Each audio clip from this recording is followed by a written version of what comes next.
Hey everybody, Ben here. It's Friday morning, very much the first thing in the morning. If you don't believe me, I have my coffee right here. Uh, I wanted to get a video uploaded before the end of the week, specifically to talk about the news this week from the journalist Carl Jobst. I hope I'm pronouncing his name correctly, and his 50-so-minute, I guess you could call it a documentary or investigative report about what's going on with WATA, the grading company, and Heritage Auctions. The idea of a little bit of corruption, market manipulation, etc. A few weeks ago, I posted a video talking about the $1.5 million Mario 64 sale, and I also, and since then, I believe a $2 million Super Mario Bros. 1 sale occurred. If you want, you can go back and check it out. And excuse me, I made some notes for this video because I have a lot of stuff to say. I did a video about that, and I talked about my thoughts about the inflation in the game market, things like that. You can go back and check it out if you want. Make sure, if you did appreciate that video, you like that video, and you like this one as well, as it really helps me out. I put a lot of thought into these comments, so any support you could give me would be really appreciated. Anyway, at the time, my focus was really less about who the players were in the market and more about the big picture, how can a game be worth this much money? Why do games sell for these kinds of prices? So on and so forth. I mean, it wasn't, it was more about how you should react to the news and what you should do personally. I wanted to address some of the unusual facts, things like the concept of rarity, what's actually rare, the idea of a game's an investment in value and things like that. We're going to talk about a lot of those things again. But in a different context in light of the recent news. I even said at the time that since this game sold for so much, that you were going to see a rush into the market of other people who have these similarly high-end games try and sell them. People who had, I knew that there were going to be other people with sealed copies of Mario 64 or other Mario games. One of the channels I enjoy watching on YouTube is Retro Rick. You can check him out. And he just had a video this week, I think, about the Super Mario Bros. 3 that he had sealed. It was in great shape, and he sent it off to WATA, and I think it came back as a 9.4. People who were on the sidelines, like a Retro Rick, they came in and they said, well, I wasn't going to sell this game, and now I'm selling it. And you can even see on Heritage Auctions that the site is flooded with copies of these games, and it's not a surprise because they're really not all that rare. But overall, in that video, I wasn't really talking all that much about criminality, fraud, misrepresentation, anything that was unethical. All the conversations that I was having was about what you should do and the inflation. The only thing, the big thing people were saying at the time in terms of the rumor mill was that somehow this was a whole money laundering thing, that people were pumping their money into a big video game so they could get it out somehow later, and it was drug money or something like that. But that really wasn't the cause. When I did this video about Mario 64, I didn't accuse anybody of wrongdoing. I didn't say this person did do that. I did say that there were some suspicious things, and one of the things I talked about that we're going to talk about again today is transparency, because I didn't feel like there was really any transparency at the time for these purchases. I do feel like when I published that video that a lot of people didn't like it all that much. That some people appreciated what I had to say about it, but then you had this other side of the community where I was being negative towards the hobby, and I think that's true. I think you can definitely accuse me of being negative, but I was saying that people should really, if people are willing to pay these kinds of exorbitant prices for high-end, sealed, WATA-graded games, that you really should sell them and take the money out and do something right for your family, or your lifestyle, or something that's life-changing. But I think for some people, when I say those things, they find this threatening. Either they're heavily leveraged in sealed and graded games, or they just don't want to believe their hobby has been corrupted or something like that. And I'll be straight up. I'm not considering any of that stuff when I do these videos. When I come here and I say this is my opinion on a subject, or this is what I feel about recent news, I'm saying this because these are my feelings and my thoughts. I want to give you guys my straightforward, honest opinion, and I might not be right about everything, but I'm only going to give you my direct opinion. So if people don't like this video, they can hit the thumbs down button. That's fine. But I'm going to keep saying what I'm going to say. So anyway, before I get into the rest of it, let me just recap. If you haven't seen the Jobs video, which I'd highly encourage you to watch, let me go over just a few key points to put the rest of my stuff into context. So first, to put it bluntly, there's kind of this incestual relationship between WATA Games, which grades and authenticates games in a big way with the sealed marketplace these days, and this other company, Heritage Auctions, which is a high-end auction house that sells a lot of items, arts, collectibles, and of course video games. Sorry, I need to sip my coffee. In fact, on Heritage's website, they specifically highlight WATA. And so Carl points this out in his video and says that despite the fact that VGA and other grading companies have been around longer, that they went out and highlighted WATA as their premier video game grading offering. Some of the people at Heritage were buying up some of the games that they were listing and promoting. So the winner, this guy Jim Halperin, was actually participating in the market that he was promoting on his own website. So the market maker was also a market participant, which is a little bit sketchy. Just a little bit maybe is an understatement. Not just that, some of these people buying the games and selling the games and grading the games are also working for WATA and Heritage. So one of the stories was about this guy a director of WATA, according to the website, Jeff Meyer, who had this collection of games, the so-called Carolina collection, this big bunch of sealed games. He gave them to WATA, his own company, if you will. WATA graded them, and they listed them on the Heritage site, and then he cashed out and got a ton of money on it. This is despite the fact that all of these companies advertise and promote the fact that there is no such insider action and things like that. But it actually did happen, and Carl goes into great detail about it. You can get into it more. Another thing that he points out is that people from WATA and Heritage and places like that, WATA in particular, would do things like go on Pawn Stars, and they would show a sealed copy of Mike Tyson's Punch-Out on NES, and they would say, oh, this is worth this much. They were just assigning prices to things. They would talk to media outlets that are probably a little bit ignorant about the value of games, and they would just say, well, this sold for this because of this reason, and this is why this is so rare, just sort of creating this expectation that all of these games were valuable. And all these people were acting as authorities while they were also profiting from the same market that they were propping up. So it's really a great thing when you could create the market and profit from it at the same time and create all of this demand, which is essentially what they were doing with media manipulation. A lot of the other things is that some of the people buying the games are not necessarily collectors. Some of them are these fractional share companies, like a company like Rally, which buys an item, and it's not just video games, but it could be shoes or collectible shoes, or I guess comic books or toys or whatever. And since you can't afford a $2 million copy of Mario, they'll sell you a bunch of shares of Mario. And so you say, well, I want a piece of this Mario one. These people are going out buying these games at these high prices and then selling shares of it to individual people, sort of like individual speculators who don't want to dig in on the high end and basically taking advantage. Other people buying these games are people like this dentist, Eric Nierman, who is a very wealthy individual who sort of formed an investing group, almost like a hedge fund, if you will, where he got a bunch of people that he knew to give him money, and then he would go out and buy these WATA-graded games and form this collection as some kind of investment. And he calls himself a collector, but the reality is all he's doing is accumulating these assets, pumping the market up by participating in media, including a documentary, I believe, that's coming out soon, which seems to feature him, which I think is really very sketchy and unethical behavior, and then using this to then provide returns to his own investors, all under the guise of being a collector. The consistency of these grades from WATA are very questionable. Now, the idea of grading inconsistency is not new. This happens in other sort of grading markets, cards, collectibles, toys, etc.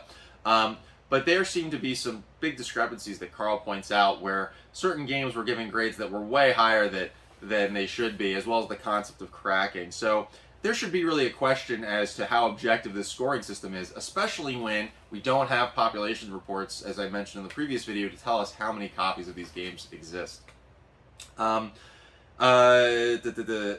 Fake or shill bidding may have been occurring through Heritage's website, where, one of the things I mentioned in the previous video is it doesn't matter how I feel about the value of something. All that matters is someone is willing to pay the price in order to set a value of it.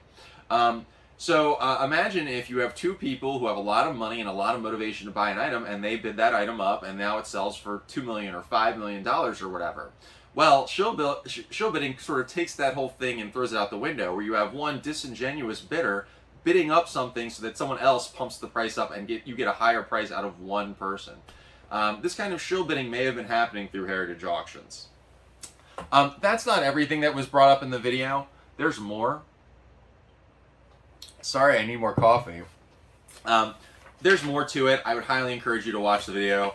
But you get the idea that there's this sort of corruption, I said incestual. The people working for Heritage are advising WATA. The items that are coming in through WATA are then going back to Heritage. Everybody's using the media to pump things up. Everybody's manipulating the market. All in the interest of really making a few people very, very wealthy. These market makers and high-end investors who are looking essentially to flip these items and turn a profit. I have to just say, my simple take on this is that WATA and Heritage cannot be trusted as organizations. WATA especially. The whole idea of a grading company is that this is supposed to be an authority, somebody with experience and integrity who can go out and mark something and give it a score and sort of objectify something that is fundamentally subjective. When somebody goes out and says, think about an appraisal on a home.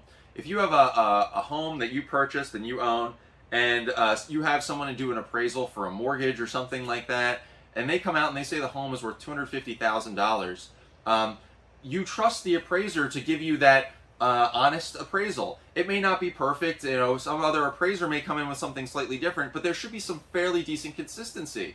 But if the company that's doing the evaluation, in this case WATA, is not telling you how things are being graded, they're not telling you about their relationship with Heritage Auctions, they're not telling you about the population reports, they're not telling you about what their directors are doing and how they're grading their own games and giving them special scores and giving them certain categories, then pumping up the values of these things.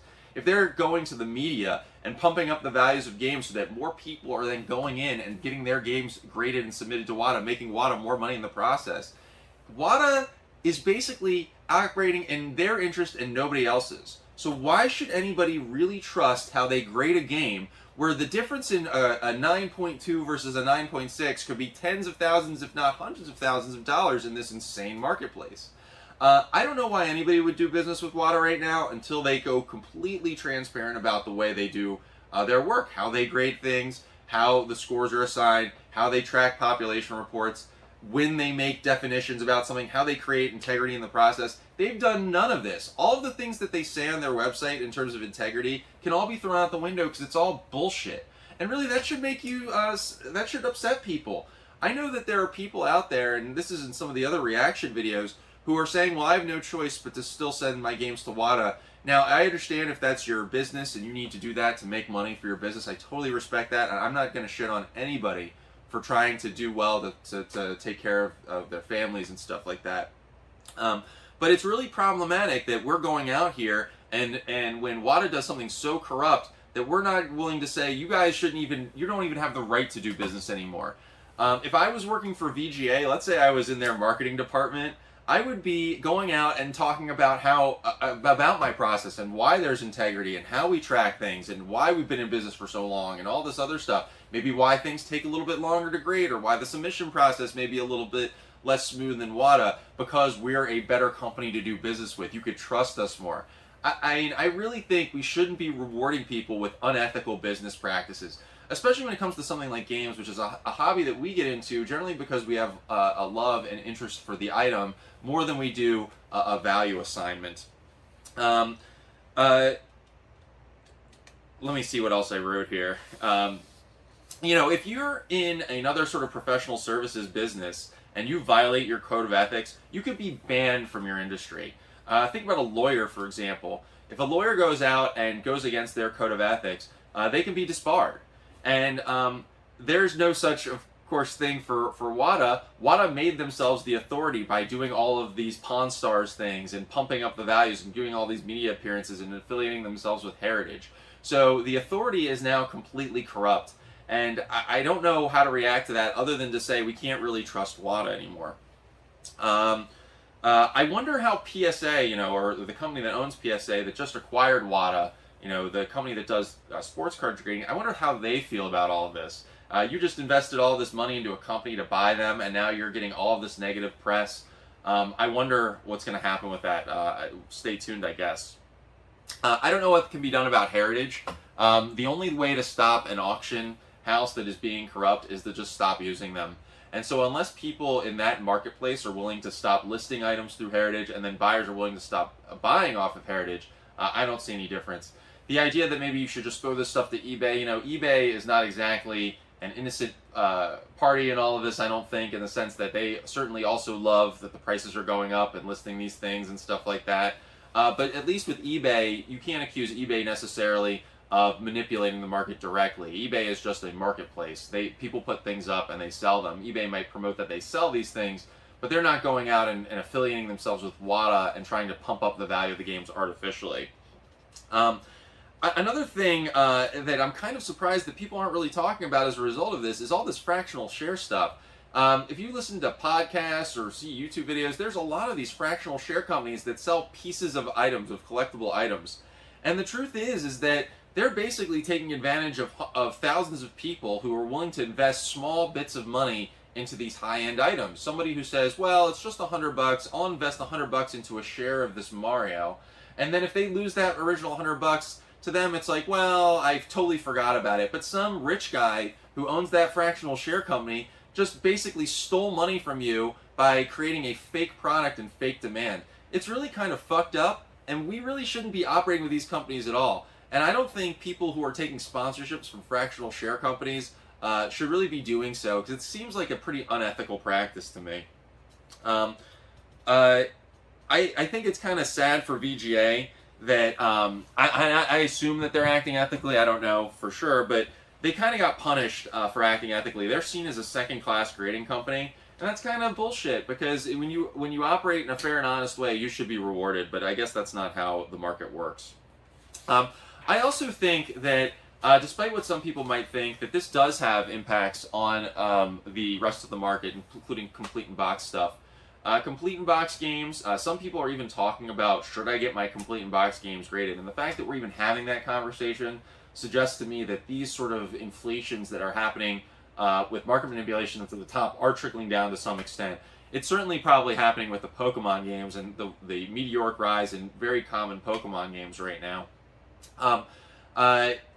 Don't get your complete and box games graded by WATA. I certainly understand if you had maybe a complete and box stadium events, why you might get that one graded by VGA or something, because it's such a unique and rare item, and just even getting it slabbed is a useful thing.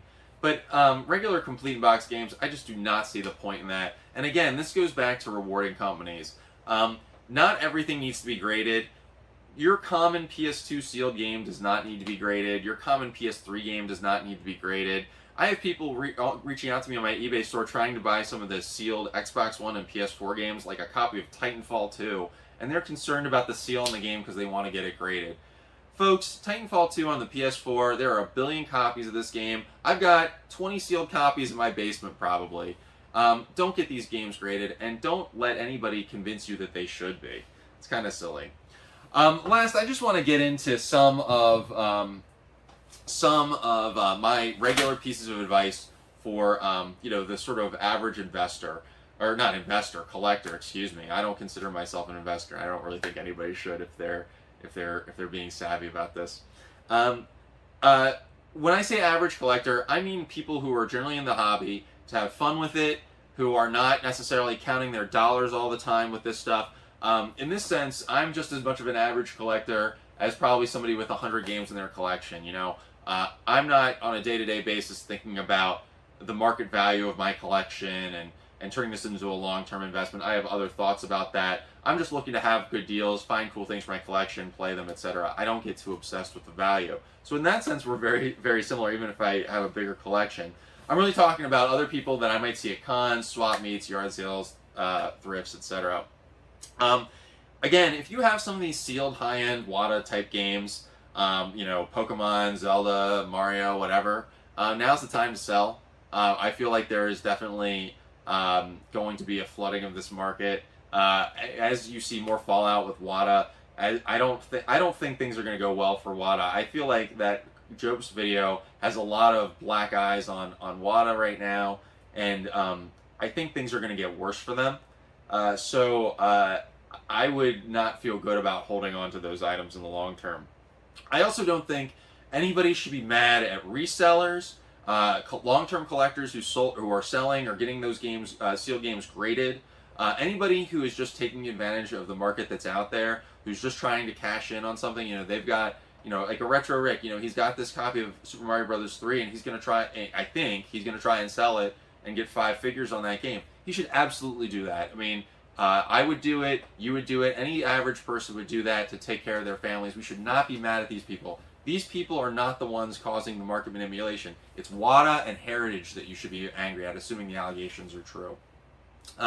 This is kind of why I stay away from sealed games in general and slabbed stuff and stuff like that.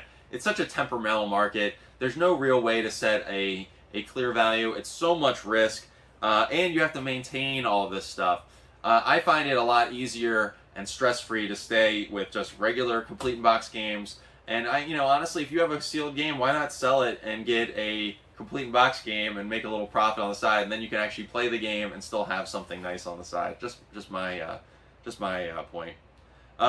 Make sure you're not over-leveraged on this stuff. I have a lot of video games, but if I hope it doesn't happen. But let's say this room was completely wiped out tomorrow. My life would move on. I would be very upset, obviously, but I wouldn't have to worry about my personal finances or something like that, or being homeless or something like that. Don't get over leveraged in this stuff. If you have credit card debt, don't have a big video game collection. Take care of those sorts of things first. Make sure you have a retirement account, etc. If you do want to get a game graded, do so either because you have an opportunity to flip something and make a ton of money, or because you have a very special game that is special to you that you want graded for your personal reasons.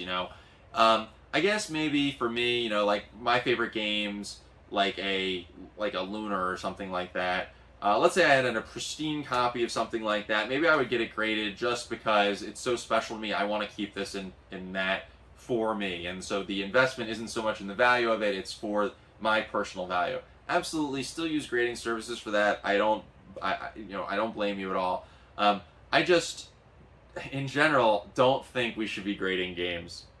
You don't have to panic sell your regular games or anything like that. If you're not over leveraged in this, if you're not worried about what might happen if your games go down 20, 30% in value, or 50% in value for that matter, you don't have to sell anything. Try to enjoy your collections.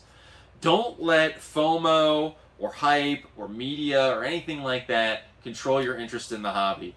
I got into video game collecting when I was a teenager because I liked doing it. And believe me, nobody thought this was cool at the time. People thought it was weird and silly, but I did it anyway. And I would encourage you, if you're into this hobby, to do so for reasons like that. Because these waning interests and fads and things, market manipulation, people having these interests, right now you can go to Target and you see people selling, you see them selling retro game t-shirts and stuff like that. That stuff fades. People move on to something else. Get into this hobby because you like doing it, not because of some FOMO. And don't listen to YouTubers who inflate and talk about, economics and finance and how these are an investment and look to the future. And if you're going to buy and hold and, if they're starting to talk about these things like stocks and what you should do as an investor for this stuff, I really encourage you to not listen to what they have to say because the reality is nobody really knows the future with this stuff. These games in 20 years could be like toy trains or coins or some of these other, or Beanie Babies or some of these other markets that have completely collapsed and fallen apart. You should not take their advice. You should not be exuberant about this stuff when it comes to long-term value. I have happened to benefit quite a bit financially over the years as certain items that I bought turned out to be worth more money, and I managed to make a profit on them. But that was just like a bonus. That was a cherry on top sort of thing. I never count on it. I never think about it. I really encourage you not to do it as well. I know this is a long rant. I needed to do a follow-up after the video a couple weeks ago because of the recent news. I hope you found value in this discussion. I'm sure I missed some things. You know, feel free to leave a comment on that. Please do me a favor. If you found any value or enjoyed this at all, please hit the like button. It would really be special to me. It really makes a big difference. The likes help the channel get seen. It's really hard to get seen on YouTube. Please subscribe if you're enjoying this stuff and you want to see my other videos. Hit that notification bell too so you can find out when I do upload. I try and upload at least once a week. And I'm going to do obviously more game pickup videos and things like that. But every so often I want to talk about things within the hobby. So that's it. Please be safe out there. Get your vaccine if you haven't already gotten it yet. I know that's something else that pisses some people off, but I really don't care. Be safe out there. Take care of one another. Be a good person. Don't be greedy about this stuff. Try to keep everything in context. It's okay to be a good bit to make profit or do a little bit of business on the side. That's totally cool. But operate with a code of ethics. You'll feel better inside. So anyway, that's it. Have a good day and bye-bye.